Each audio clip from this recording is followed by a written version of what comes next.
بسم اللہ الرحمن الرحیم۔ نبی علیہ السلام عید کے دن گھر سے مسجد کی طرف تشریف لانے لگے۔ راستے میں آپ صلی اللہ علیہ وسلم نے کچھ بچوں کو کھیلتے دیکھا۔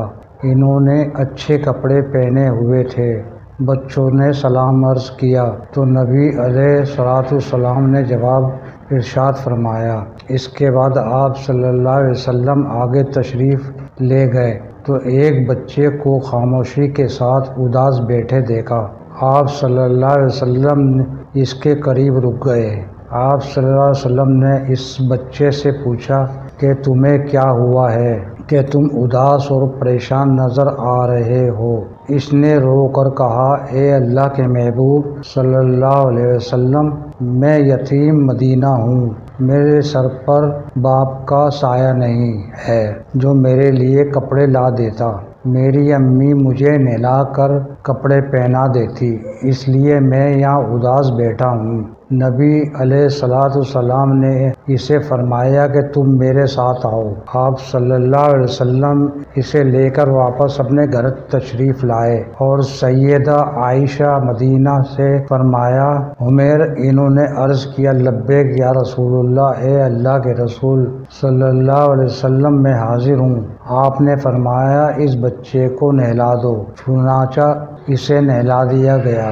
اتنے میں نبی کریم صلی اللہ علیہ وسلم نے اپنی چادر کے 2 ٹکڑے کر دیے۔ کپڑے کا ایک ٹکڑا اسے تہمت کی طرح باندھ دیا اور دوسرا اس کے بدن پر لپیٹ دیا گیا۔ پھر اس کے سر پر تیل لگا کر کنگھی کی گئی، حتیٰ کہ جب وہ بچہ تیار ہو گیا اور نبی علیہ السلام کے ساتھ چلنے لگا تو نبی علیہ السلام نیچے بیٹھ گئے اور اس بچے کو فرمایا، آج تو پیدل چل کر مسجد میں نہیں جائے گا بلکہ میری نبوت والے کندھوں پر سوار ہو کر جائے گا۔ نبی علیہ السلام نے اس بچے کو کندھوں پر سوار کر لیا اور اسی حالت میں اس گلی میں تشریف لائے جس میں بچے کھیل رہے تھے۔ جب بچوں نے یہ معاملہ دیکھا تو رو رو کر کہنے لگے، کاش ہم بھی یتیم ہوتے اور آج ہمیں بھی نبی کریم علیہ السلام کے نبوت والے کندھوں پر سوار ہونے کا شرف حاصل ہوتا۔ نبی علیہ السلام جب مسجد میں تشریف لائے تو آپ صلی اللہ علیہ وسلم ممبر پر بیٹھ گئے تو وہ بچہ نیچے بیٹھنے لگا۔